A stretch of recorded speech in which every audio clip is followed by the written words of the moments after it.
Namaste, Namaskaram. A very warm good morning once again from Dekho Apna Desh webinar series that we bring to you from the Ministry of Tourism, Government of India. Viewers, first I must thank you because today is a landmark webinar for us. It's the 51st webinar that we are bringing to you. And it's all because of your love, your affection, and your sheer delight, which has made us encouraged every single time to keep going, traveling around the country and finding more and more interesting things. Not to say that we are short on any content at all. I keep getting asked that how many more webinars that we think can be run. Oh, the list is just getting endless. And that is the beauty of Incredible India. So thank you so much for supporting us on that. Today at about 11:45, 11:50, we should also be kickstarting something a slightly more interesting, I would say, part of our initiative to bring to you the different gems and jewels of Incredible India. So do stay tuned in at that point of time also, because you're in for a happy surprise. But today, as we go forward and bring to you the different diverse elements of our Incredible India, we're going to be taking you to a group of monuments, which is a UNESCO heritage site. It is spread over 4,100 hectares. It used to be the place where the glorious Vijayanagar Empire was located in the 14th century. I'm sure a lot of you know what I'm talking about. We're talking of the beautiful, absolutely superb Hampi. It's on the banks of Tungabhadra River in the current day Karnataka. But I'm not going to say too much because we have so much to bring to you today. But we are going to do very recently, we've shot through the drone picture, and we're going to bring to you that first. And after that, I'm going to ask Bharti to introduce today's speaker and everything that she's been doing. You have somebody so passionate bringing to you Hampi today that I'm going to leave that also as a surprise for now. But let's have the video, NEGT.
So what an elaborately beautiful, beautiful place. Bharti, can you take us forward now? Yeah. Wasn't that beautiful, viewers? What breathtaking pictures, what spectacular, serene surroundings. One feel like just get up and go there. But before that, let me introduce you to Shama Pawar, who's our today's presenter. And she's the one, like we like to hear the story of Hampi from Shama's eyes. So just to give a little introduction, Shama is the convener Intact Hunter. She's also the founder of Kishkindha Trust. Shama is artist by nature, a painter, and she came to Hampi in the year 1991. She just loved the place, the beautiful pristine sites, the beautiful paddy fields, the boulders, the natural beauty, the temples, Kishkinda, the place of the kingdom of Sugriv, and also the birthplace of Hanuman. And then she settled there. Now she works on the conservation aspect, she works on the capacity building of locals, and she works with the authorities. So let's hear from Shama what she has today to tell us all about Hampi. Over to you, Shama. Thank you. Hello, everybody. It's really great to have you here. To be here. And Bharti has been here in 2017, I think. Well, I'm going to share my journey with you all, and which began 25 years ago. When I moved here, but my journey began in 1991 when I came the first time, and it was a birthday gift by my father, and he told me to go to a particular hill and watch morning light fall on Hampi. And I don't think I can ever forget that day, and it inspired me forever. And so I've been working, I fell in love with the place, and I felt that I grew up at the time when industry was really growing very fast, and we lost a lot of character of my city where I grew up in Pune. And I felt that it was because we were not very careful about the site and the city and the growth that this has happened. And I just want, since I had decided to live here, I wanted to make sure that I am part of something that I can leave for the next generations. And that's how and I'm a creative person basically. And this place, Hampi, is one of the most inspiring locations from every aspect actually. So I had a lot of inspiration, and the nature here, and eventually the lot of people that I got involved in. So it's been a teamwork with us, for all of us. And although I started the Kishkinda Trust pretty much myself, it was very much the local community that took this forward. And I'd like to share with you how we are inspired by the past and how we are going into the future, and what our journey has been in the past few years. Many years. That's what.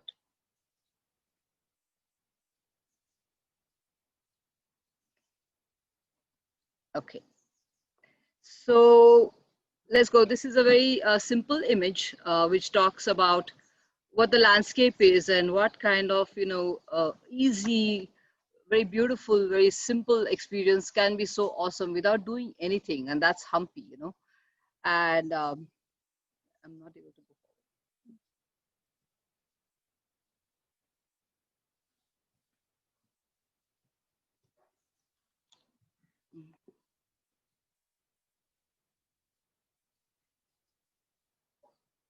Okay. Yeah. So it's pretty much about conservation and community empowerment. There are very simple things that have influenced my existence here and my work here, and also it has helped tourism. Tourism was never really it was nothing. I traveled extensively as a child, and every year by my father, he sent me all over the world, and my mother allowed me to travel in India. And I was always amazed how much we have and how little is done about it, or how people don't know about it. And I always say also that I used to make a joke because I'm from Maharashtra, and I used to say that I like culture and agriculture like a good Punjabi, and local people thought that it was really funny, and they also thought that I was Punjabi. But anyway, so these are my real interests, is culture and agriculture.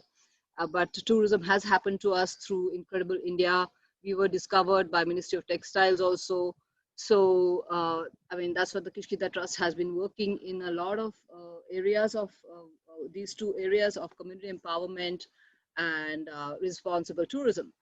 I'm also INTAC convener, and we are basically providing guidelines to the government about how inclusive tourism processes can happen. And, we have physical examples of what what is possible. And we are hoping that our work will basically make difference policy-wise for all of these things. Now, typically, what is Hampi? Hampi was the golden age, empire. It was the most spectacular city, which was famous for its markets and success and beauty. And of course, the Krishnadevaraya, who was a great king, and he pursued a whole lot of arts and culture, and so it was obviously, I mean, you can see that, that this is a place, a seat of cultural heritage and live cultural heritage, not just something that till today, I mean, I always feel that when the artists come here and perform, it gives a sense of like, I feel that this is the moment that land awaits, the feet of the artist. So I feel very passionate about Hampi, and what its purpose is to really inspire. And I feel that anyway, so it also is a very important pilgrimage of Kishkinda, and it's Hanuman's birthplace, Sugriva's kingdom, and we have lots of vanaras here, and we have incredible areas where you can imagine, like, for homes for the monkeys, like the boulders and abodes for the monkeys. And it was also said that the Kishkinda's forests were basically like beautiful gardens, and it's very evident when you see the trees, the way they grow here.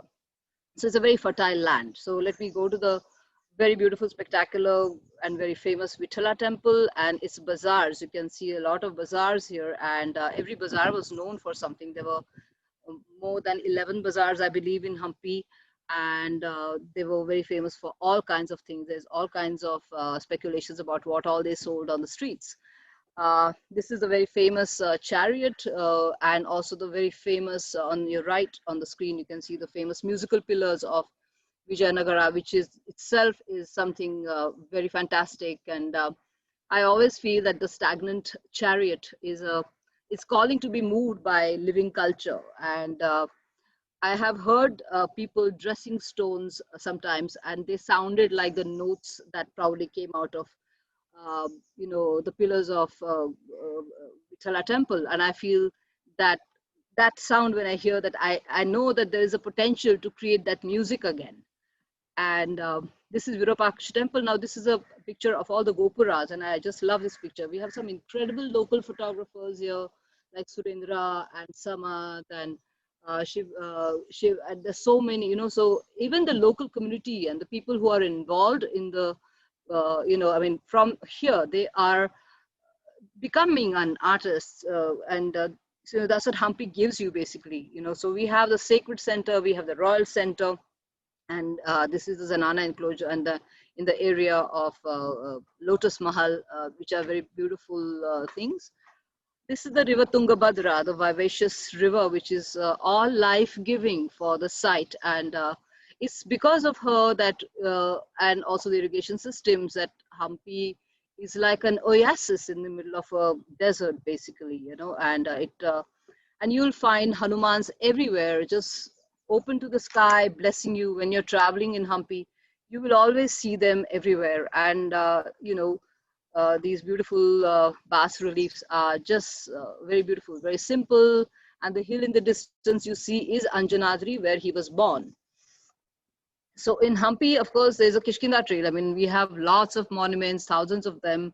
And I'm not going to show you the map of Hampi here, but I'm going to show you the map of Kishkinda, and which basically takes you on a very beautiful journey and lots of mythical locations. And it's a real treat to go to all these places. Now, Hampi is much beyond that. Hampi is not just Vijayanagara. It's not just Kishkinda. It is a place for meditation, place for bouldering. It's the landscape is so pristine, and it's like I always say that it's like a miniature painting, and it's a living cultural landscape, and people are very, very talented here. I always saying that, my project is something what I call rural development in a heritage setting. So do we have something very special for that, And we in India we don't look at it like that. So I I'd like to see that something happens in this context for us, that we can actually have, and it's also got a lot of folk culture, intangible culture. There's a sense of timelessness. I mean, these boulders are full of fascinating imagination that you can, your imagination can just run here. Hampi is a great natural site. I mean, more than anything, I feel that if we restored Hampi's monuments or not, it will not be more or less beautiful. But if we lose its nature, it definitely we will lose everything, because we have the incredible boulders and scrub and marshy lands and the river, and then we have 350 kinds of birds. We have every kind of wildlife. We have leopards, porcupines, all kinds of incredible scene with the natural heritage, and it's an otter reserve also. And I was just telling somebody that this is a place where things just grow naturally. I mean, if you have a beautiful ecology happening, a natural ecology, you will just have sandalwood and the most beautiful arjun trees and things like that growing naturally. So it's very prone to having very beautiful bananas and things like that. We have very incredible irrigation system which allows us a lot of rice cultivation, and that rice cultivation is so beautiful because what you see is reflections of these boulders and trees and the landscape, and sometimes temples, and then you have these beautiful corridors of views. So Hampi is really all about very beautiful views and very high level of aesthetics that nature has created and that Vijayanagara was all about. And, so it's a very beautiful combination. It's a kind of a footprint that has been left with incredible beauty at all times. So one can never get, I mean, I'm a completely bowled over it and been here for very long. And, I mean, everything in the simplest things of the place can actually can leave you in awe of the beauty. And yeah, so here are some of the birds. These pictures are taken by uh, uh, our co-convener Mr. Ghorpade, and beautiful pictures of the otter and the butterflies. I mean, it's just endless. So people come here only to watch birds. We have that yellow-throated bulbul. I've seen people going crazy looking for that. So we have smaller monuments too, basically. And this is the irrigation system and the pictures of, I mean, the valleys, and you have cosmoses of these kind of things. I mean, this is I had to choose so many pictures, so I have just kept one. But this gives you a glimpse of the beauty of the natural, pristine landscape. And how do we, work with this? Because I think there is a tons of inspiration here and possibilities here. And this is just one of them, what I was talking about, the reflections that happen when you're going around. And actually this is the right time. Right now the rice is being planted as I speak. And now here the blend of the river, the rocks, and the mythology. This is the cave of Sugriva, and this is when the river is in its full speed and it's moving, and it's a really a beautiful scene. That's what it is. Now, this is a historic settlement of Anigundi, where I've been working since 97, and I've been living here since 95. And when I went there the first time, because when I came to Hampi, I was so awestruck by it that I still feel it wherever I think about it. Uh, but I knew that there was a place which must have been a living settlement. So I said there must be a place with old village, because this has to have that. And I came to Anigundi. I was really lucky to come here. And there was Ramdev Raya, who was my dear friend, and who is still there. And Anigundi is also the home of Dev Raya. So before the Vijayanagara was set up, this is where the homes of Dev Rayas are still there today. We have our own Krishna Dev Raya of our generation, who's a wonderful person and who's doing, work with solid waste management and things like that. And Ramdevra has always been my guide. And we have this incredible local community, which you will meet now soon. So, this is a historic settlement. It has a kind of a humble but yet very elegant and simple, beautiful architecture, and lots of neem trees and things like this. Um, so these are all these things that Hampi, my Hampi, is made about, and whether it is the Vijayanagara, whether it's the Kishkinda, whether it's the environment and the historic settlements and its community. So my question is, I'm not going to read these questions, because how can we take this forward, and how we can leave it for the next generations, and how we can be inspired by all of this, and also use our locally available resources, how we conserve them, so how we can deal with the challenges that we face even in these COVID times. And these are all the questions, and we're trying to see how we can all work together as community, as policymakers, as the governance comes together as a team to basically combat the challenges that we have. And we are actually lucky in Hampi, because I think there is more that is already there that lends itself to us to work with, so it can be a very fabulous site, for people to visit. And what's happening is that we had our rural tourism and indigenous tourism coming in 2006 or 7. And we had the Hampi World Heritage is a World Heritage, and it has so many possibilities to interpret, to experience, and everything. But at the same time, how are we going to leave it for the next generations? And how are we going to get the communities involved in these processes to make sure that the place is conserved and maintained properly? Because what we have received is the great heritage of pristine lands. And what I can see very quickly also, especially with Anjanadri, where every Saturday we have, which is Hanuman's birthplace. So the kind of footprint and the amount of people that are coming, or the garbage that accumulates in this very pristine landscape, actually scares me. And I would like to see that the communities become part of the process of conserving it and leaving it for the next generations. Now, this is a very interesting slide. The mantap that you see on the left is named after the 64 arts that were taught to the children of noble origin in classical India. The girl in the front is Neela, who's one of our wonderful dancers, and she refused to, she was very integral part of our dance education to performing arts. And she, everybody, although in South India, I'm not talking about everybody and as a general statement, but the girls stop dancing after a certain point. It's just something that you learn, and then you don't dance anymore. So even in this conservative society, the boys used to reject her, because she loved to dance. And but she waited, and she found finally a perfect spouse who accepted her passion for dancing, and so she's a very happy girl today. But these 64 arts basically are very, very timeless. So for me, this is the most important monument of Hampi, because what it is sitting in the river of Tungabhadra, and then it gets kind of covered by water. Sometimes it's without any water. It's a very metaphoric existence she has, the Mantapa has.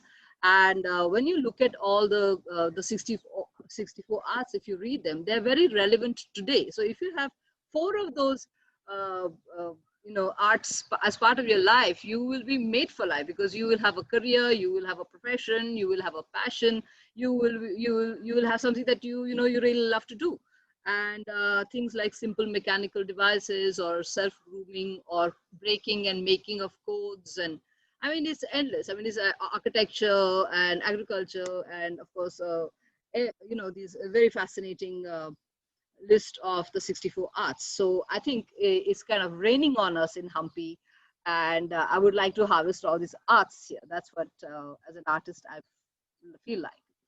Now, this is a small slide of Anigundi village, and what we have is these little pink bubbles and whatever. Actually, so these are the areas. So we have about 14 projects within the village, which are based on what I call the cultural industries and creative economies. And we have cottage industries, we have a responsible tourism, we have a library, we have a dance a company, we have, I mean, when I say we, is our community has it.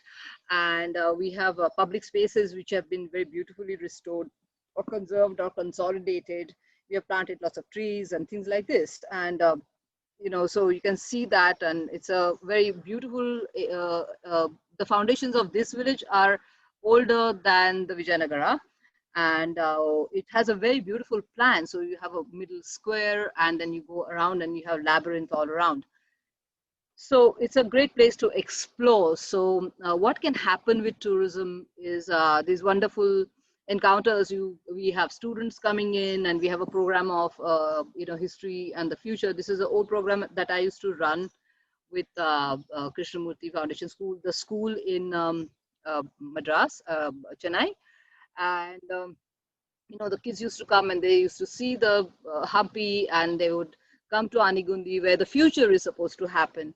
And they were very consistent and clever. And I think the teacher was, and she was making sure that she would ask me questions about, so you were talking about that, then what happened about that?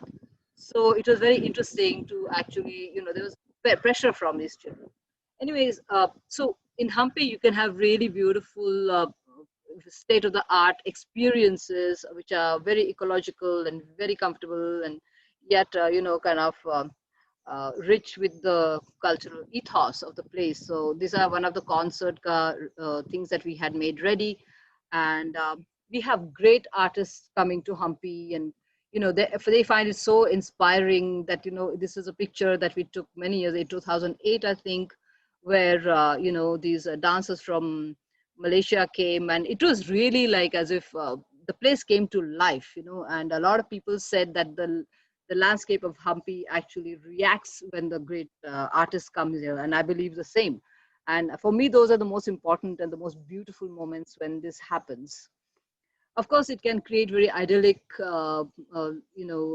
atmosphere because the land is so giving, and there is all these little things that nature provides us, that little cluster of rocks and the materials. And you can see there is, what happens, how it just grows so beautifully.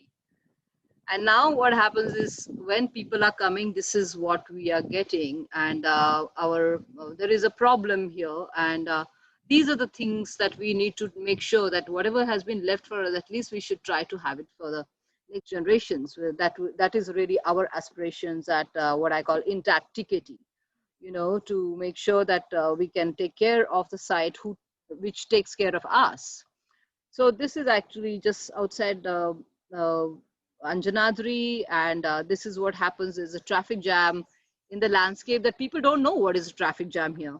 But that's what's happening, because everybody wants to come, especially now, because in the times of COVID, people think that it's a good thing to pray to Hanuman to get good health and blessings. And so whatever people are coming here for, that itself is challenged because of these kind of footprints. And we need to really think is how we can plan this, so that how we can make sure that people are comfortable, that they don't have to deal with this traffic jam when they come to Hampi, because that's not what can you just so because of the wind is too much. Yeah. So, and also what happens in a historic settlement like Anigundi, now we have this incredible, you can see here on your left, a beautiful woodwork and an old house. And then this is what happens. So we have a kind of complete loss of character of the place, and the way the place looks, the historic settlement. And then we are part of this kind of a random urbanization, which has got no taste, no character. And to us, it's very concerning, because I think it's very important for a traveler. And also, I mean, it's not just for tourism, but also for the soul of people. I mean, if the place is beautiful around them, they are going to be inspired. And this is what I've seen also, because people here don't want to go somewhere else and work. They were very interested in being part of projects of restoring houses and all, but it has taken time, and maybe it will happen. We are hoping to get certain help from Government of India to actually, get some help to improve these uh, blunders. Now, this is a very, very close to my heart situation. You see, when you, as I said earlier, wherever you go, you will find Hanuman, and he's out there in open the sky and blessing you as you drive by or as you walk by or whatever. And now the trend is to become to basically close this shrine, make it into a shrine, which is maybe a money-making shrine. But my question is that who are we to protect him when he's supposed to protect us? And it's a question that we really need to ask ourselves, because he's been open to the sky for centuries. So there is no reason and there is no justification for him to be closed. And we have hundreds such things. So do we want these cages for him?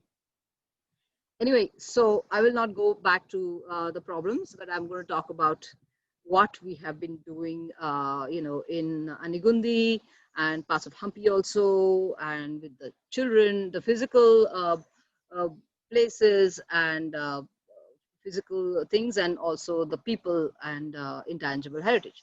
So we have worked in some public spaces, and as you can see, some of them are monuments, but more public spaces, and some of the village houses, and creating green areas, and also solid waste management. I think they have forgotten to write here. And then we have educational performing arts and programs for the children, and we have zero impact events, and also cottage industries, which are zero impact, and training people in all of these kind of responsible practices, which can be very interesting for any visitor. Yeah, so so cultural industries we think that performing arts and events that are well curated without basically zero impact, and I feel that the artist must be inspired as he's performing it or she's performing it, so the circle of experience is complete. So we have such events, and then we have created Hampi is very famous for his banana fiber cottage industry, but it's not a traditional cottage industry. It was just made because it grows here. And I basically work with what is locally available, and that's what we base our any intervention is based on what we have locally available. That's how we are responsible. So that's how we work. I mean, we have a water hyacinth one, which is polluting the river. So we have set up a cottage industry with water hyacinths. So so we are also a zero plastic organization forever, and as an individual too. So we, minimum use of that. So everything is pretty much natural, and these are the things that we do. A picture on your left is basically around 98 when we started working with the public spaces, and on the right is when we had the rural tourism. At the same time, there was a Swachhagrama scheme that had come in, and we discovered that all the drains of Anigundi had all these beautiful pillars that were lined with, because I think somebody must have just thought it's practical to do, so they put it in the drains. So then we had a pile of them, and with state archaeology, and at the time with the rural tourism project, and also a little help by Sangeeta Jindal to kind of put this together, and we made the village square into a beautiful thing next to the little building that you can see on the right, the yellow colored building, Gagan Mahal. And our love affair with the Gagan Mahal began then. And you can see the girl who with the 64 pillar Mandapa dancer, who was in charge of the education, performing arts, partly for the dance. And we had lots of artists like coming to work with theater and things like this also. And then every 15th of August or once in a year, we will have these performances of the kids in the village center, and it became a wonderful event. I stopped it in 2015, but we want to open the program again, and this became a very beautiful space. So right from cleaning, and this is again 98 ka photograph on the left, and this one is probably 2019 on the right. So women are now restoring it, and there is a local mason who's also restoring it, and Deccan Heritage Foundation is doing an excellent job of beautifully restoring. This is just a part of the finished part of the Gagan Mahal today, which is still under restoration, and it's really a very beautiful restoration being done. Now this is another gate called South Gate near the area, which is the south end. Which, so if you cross the river from here, which is a very beautiful crossing, you will go to Vithala temple. And this is the kind of end where there's a very beautiful Ganesha shrine, and there's a Hanuman shrine, and there's a very beautiful bas relief of the boat people, the coracle people, a couple of them, and then we have a very beautiful south gate. And this is, but part of that south gate next to it was full of rubble, electrical things, and pump switches, and it was a mess. So with help of state archaeology and intact, Kishkinda Trust actually restored this, not restored, consolidated this rubble into a much nicer space, and we made this out of it. And this became a wonderful space for public events. And we've already used this space a lot as a place for markets, night markets for the local community through rural tourism and even otherwise. So we had things like we would have performances and little food play, you know, food stalls run by women, and the cottage crafts were sold and things like that. And then, of course, it's a great place for performances. We use that, and the local community enjoys very much this beautiful small Balanjaneya Tanda, it's called. I mean, there is this Anand who is with a drum there. He is a patron of the local arts. I mean, it's incredible that he has a group of about 40 girls, small children, and some boys also. And he trains them in all the dances. And it's just so heartening to see something like that happening, you know. So we support such people, and we're really grateful to them to bring this very beautiful experience for the children. Now, this is something that, you know, improving. So all these little things that we do basically, you know, basically allow for a better quality of experience for the communities. So soil waste management is a very big part of our project, and planting trees. We have set up something. Krishna Devara is also helping us with this. And there is this, you know, so we take intense cleaning drives for areas. And these are some of the adaptive reuses of facilities. There are shops, there are cottage industries, there are small boutique hotels, and we have got something called heritage hotels, and something called homestays, and something called heritage homestays. So this is a difference we have created, and these are some of the facilities and the adaptive reuse of houses in the village, and they are thriving with all kinds of projects actually.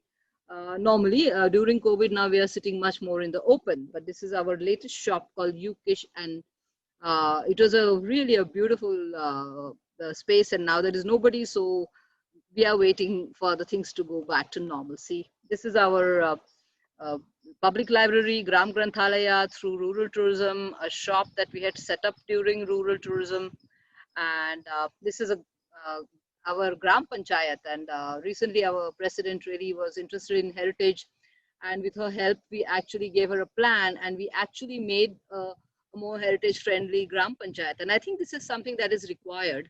This is a toilet, again, a public toilet built by the Gram Panchayat, and you know, it has, again, this is still in the process, so the picture is not perfect, but we gave a plan, we walked around the tree, and there it is. And so, you know, we are actually trying to see that local government also leads by example, and whatever we do we lead by example. So it's not just something that, you know, that it's not run of the mill basically. So here is a cottage industry. This empowers about 300 women. We have bananas growing here. So there we are with our banana fiber ladies who are incredible artisans. And this is like the first, the picture, this is a very old picture on the left where we began our banana fiber cottage industry. And it brought a lot of joy for the people. And on the right side, you can see that we are working with all kinds of locally available materials and creating a whole collection of cottage industries and things. And so actually, technically, weaving is extinct in Koppal district, but we have brought it back, and we make these with them. And it's a very contemporary kind of a product line that we have also. And, you know, young people love it. And we also made more of, you know, like we work with local skills, right? So this is something that made us, this place is quite famous for its bamboo work. And one day I woke up with the idea of the elephant, and there it was.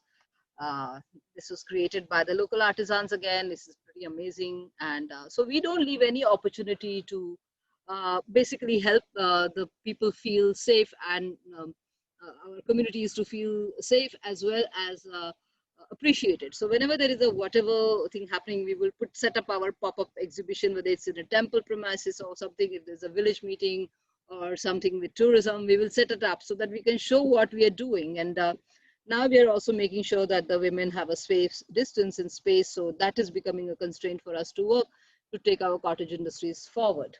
So this is another at the south gate that I was showing you earlier that we had consolidated. So we used to have these moonshine santes, and there were evening markets, and also they would start in the evening at about 5 o'clock. And the chutney pudis and women's food, we sat on the heaps of rubble, but it was a great success. So there is so much, there are traditional practices, there are birds, and there is traditions, and so we have done our bit of documenting and working with the children to understand where they are coming from and how that can become something interesting, and performing arts. This is we have a very beautiful group called Chandrakala Bhumi in Anegundi, and actually managed by the current Gram Panchayat president, a woman called Anju. And these are our dancers, and they have been even outside India to take workshops in Pune. So when we have, because this place is a hub for artists love to come to Hampi, because or designers, so there is a whole thing that happens when there are interactions with the local community, and you can go to the next level of art and culture and heritage. And that's what is the possibility. So the possibilities are limitless in Hampi. What can happen?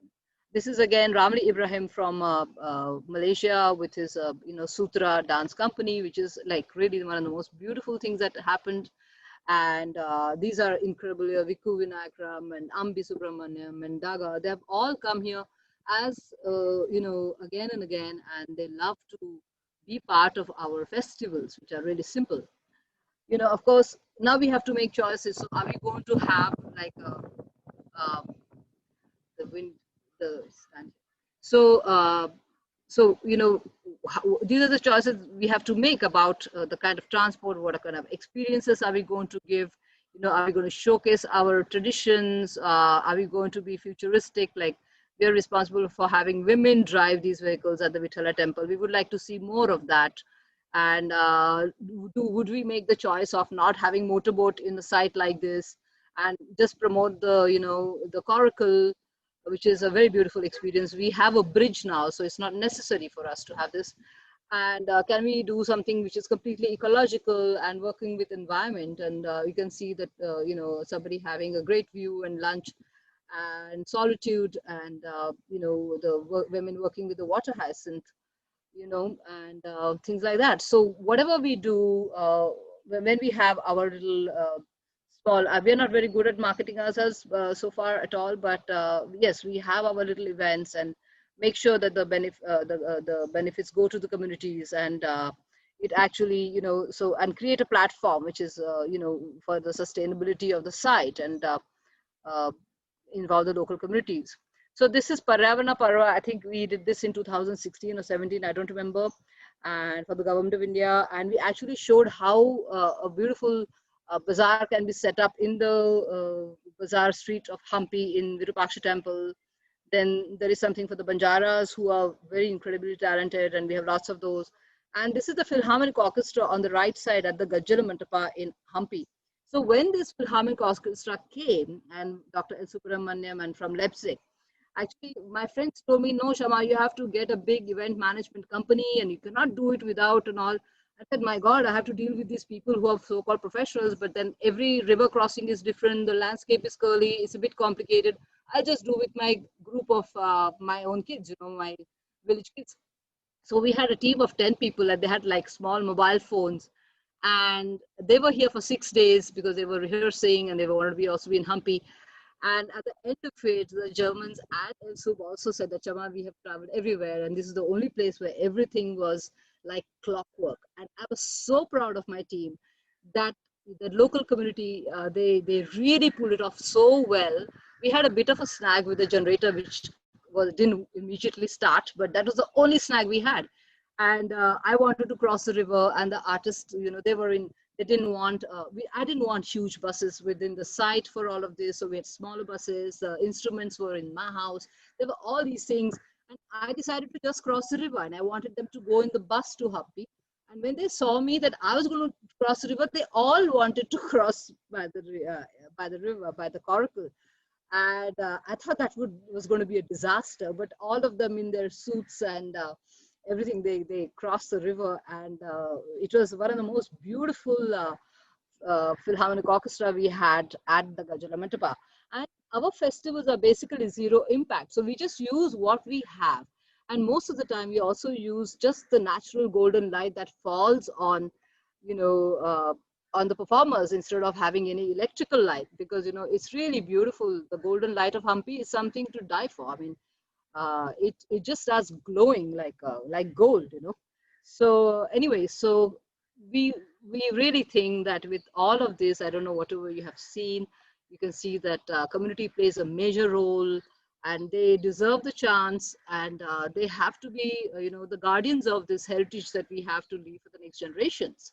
And training them is very important. I think training in responsible tourism practices, cottage industries, and performing arts, and how to manage zero impact events. I think it's a very, very important part of how we can see the future, and how we can actually add value to whatever we have, what is available to us as what we call heritage resource that is available. I mean, Professor Nalini Thakur, who has written the management plan for Hampi, always says, Shama, heritage is a resource, and work with that. So I am very much inspired by that. And, we want to do, though I'm not a historian, I'm not a, a qualified conservationist, but we've been working on something, and we can actually see these, things that can happen here.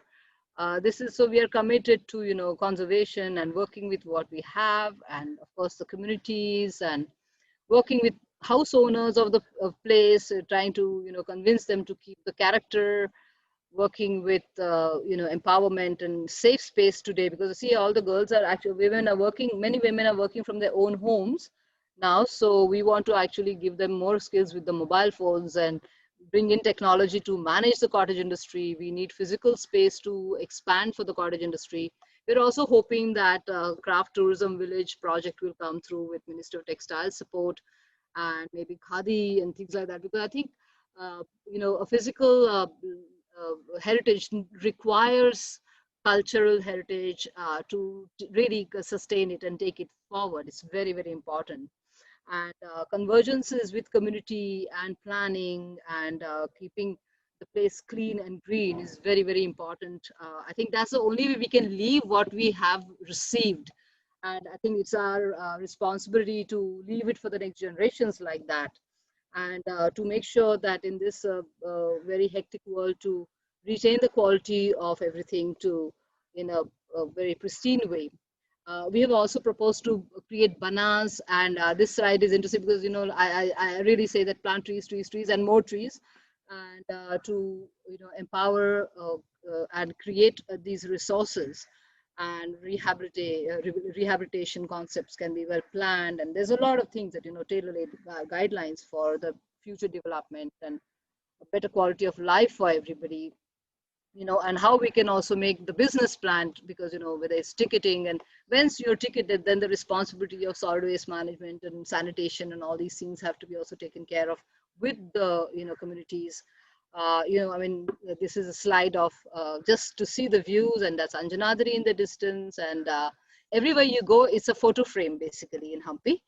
And some of the concepts that we have suggested that, let's work with the character, let's work with the better technology and futuristic technology, and make a very beautiful experience for all with the, working with what we have, and training, and interpretation, and food, and crafts, and creativity, and all of these things. I think Hampi should be a hub for this creative industries. And that's all I have to say. Thank you.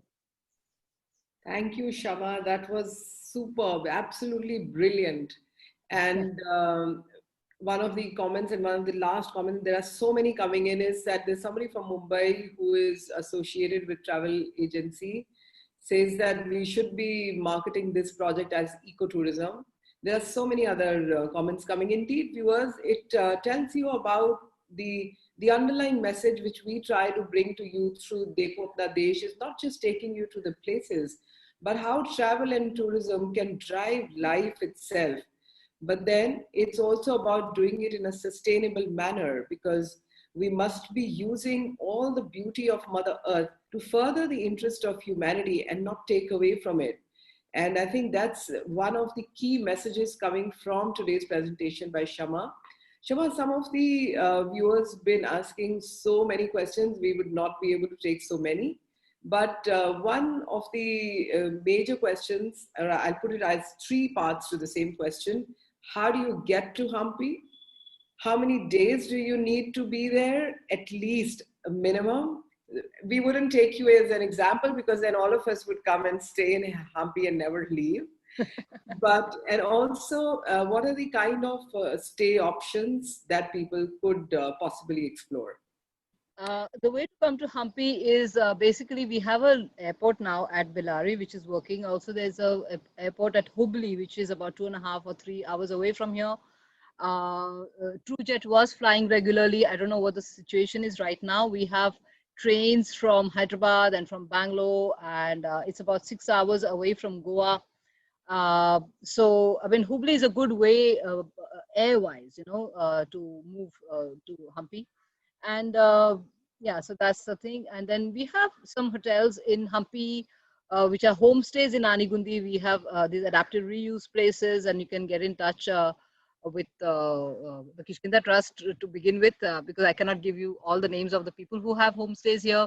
Then we have some hotels in Hospit, of course, and Kamlapur. And, so there is a range of like 5-star and 3-star and then homestays and things like that. I think camping is a good option in Hampi for people. I think it's a wonderful, because especially in the COVID times, I think it's really interesting to maybe explore camping. And I think people must be longing for some nature. So that. And I think minimum 3 days, I would say it takes a lifetime. I still haven't seen all of Hampi, because there's too much to see. It depends on the kind of experience, because, there is something for everybody. So I think 3 to 4 days is a good time to come. Okay. Marathon Hampi is not a very good idea. You can get templed out. Yes, because I think when you see the number of options at the sheer beauty of the place, it's simple, and yet it is so intricate with the kind of architecture that you get there, that I'm sure you want to plan at least 4 days to be there, because clearly you're spoiled for choice. And I think that should be your minimum outlay. And I was also looking up the net, and there are all kinds of budget. And it's not only about the budget options, it's also about the experience, Shama, if I'm not wrong. There is a bazaar concept that you can stay at, and then you can be right in the middle of the fields that you could be staying at. Exactly. And of course, the little round boats, I think those are so very beautiful, the coracles. Yeah. I think want to miss that as an experience. So viewers, while we take a little bit more of Hampi forward, we do have some time. I would like to now tell you that what is it that we were bringing you special from today. A lot of you have been asking us for an e-certificate to be given to you. Well, we want you to work just that little bit before you get your e-certificate. As I said, it's you who've made it possible for us to travel this journey up to the 51 webinars that we've brought to you, and we hope to keep doing so many more. But today we are launching a new concept. After every webinar, there are going to be 5 questions attached to the webinar. Just answer those, and lo and behold, you shall have your e-certificate on the email that you've given to the parameters that are asked for. So go ahead. In fact, today the questions have come on in the platform at 11:45. Go to the link, you get the questions, and then you get the certification. We will be bringing you questions of all the 51 webinars. So the 50, I should say, actually, that we've already done.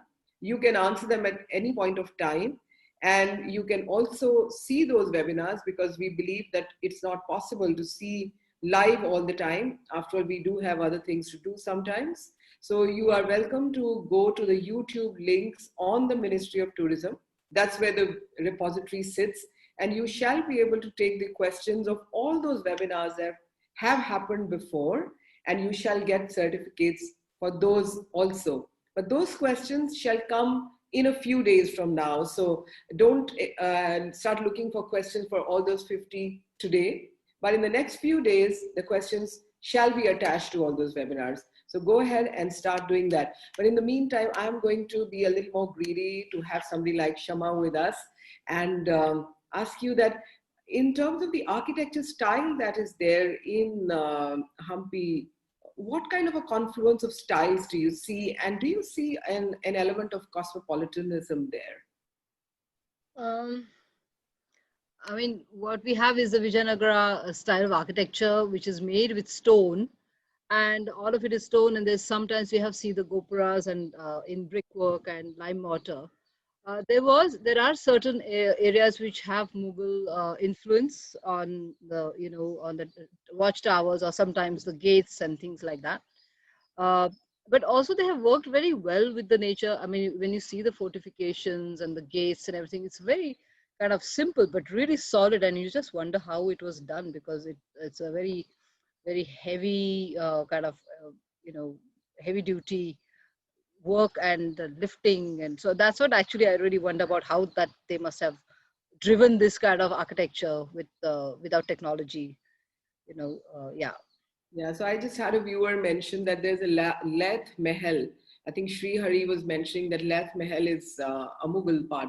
So I think that there is so much confluence of cultures, and that's what Incredible India is all about, viewers. It's about taking the best elements of every aspect, and that's what makes us not only just a country. We are a civilization. We are a civilization of thousands and thousands of years, and we've literally, wrapped around us, and I think kept with us the secrets and the beauties of the various cultures and traditions that make us the country and the people that we are. Which brings me to another very important aspect of any Indian experiences. People are asking what kind of food is, local, and what is it that they must not miss if they go there? They have the rotis, the bajra and jawar rotis around here, and they have very fantastic pudis.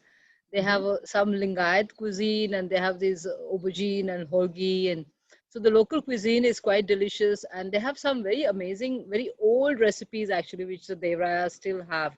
So things like they make this coriander chutney, which is superb, and they have this turai, the way they make it particularly, or they have the the mirchi bhajis, which is quite famous from here. So here is not a place for ragi mudde, but it's mostly rice and the rotis.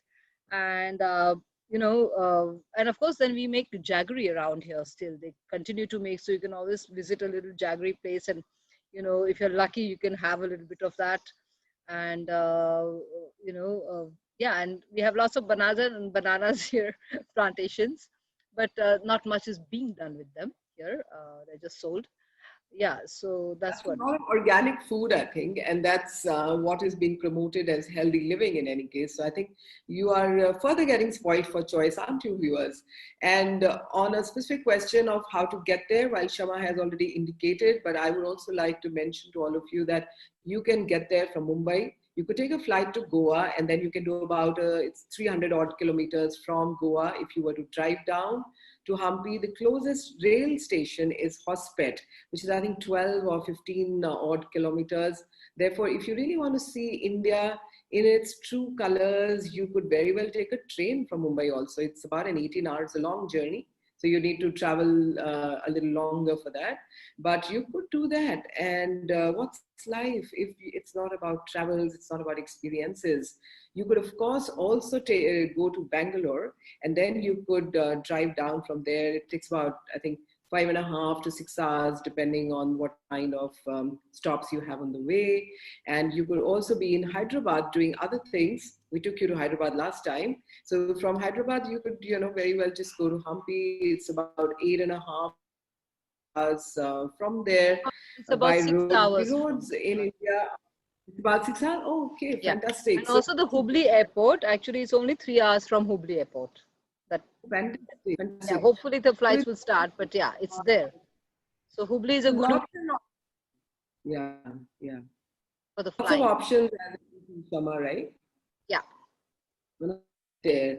And once you get there, what all is there to see? I think, are there some workshops? People are wondering that are there places where they could actually do something? Could they learn some local arts and craft workshops or something? We are working with organic agriculture. We do have education, like performing arts, as a, local folk dances and things like that. Working with environment and creative. I mean, we don't really teach crafts to people, but they can, learn some skills from that. So yeah, so we have architectural, like suppose, working with building and conserving and growing trees, or working on the farm and things like that, and working with the schools, local village schools. Those are the kind of things that we do, where it makes a difference for the community as such. Okay, So fantastic. for that, you can get in touch with the Kishkinda Trust, and we can Okay, organize that. okay. So, Yeah. viewers, from the magical boulder strewn landscape and from the bazaars of Hampi, and Shama mentioned about agriculture and Punjab. So I think it's just so appropriate that on next Saturday, we are going to take you to Punjab. We are going to take you to the heritage of Punjab, and we're going to see the green bowl of India, and the state that provided us with the grain, which made us self-reliant, which made us Atmanirbhar to begin with, on about our food needs. And so from Hampi, we shall be traveling upward north next time.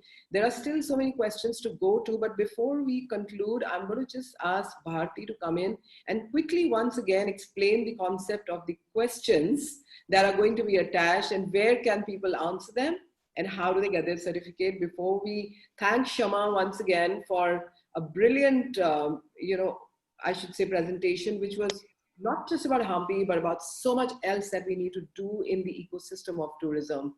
So thank you, Shama, so very much for bringing that. Thank you so much. Thank you for having me. Bharti, could you just tell everybody once again on how to do the questions? Yeah, good morning, viewers. So we are launching this quiz from today.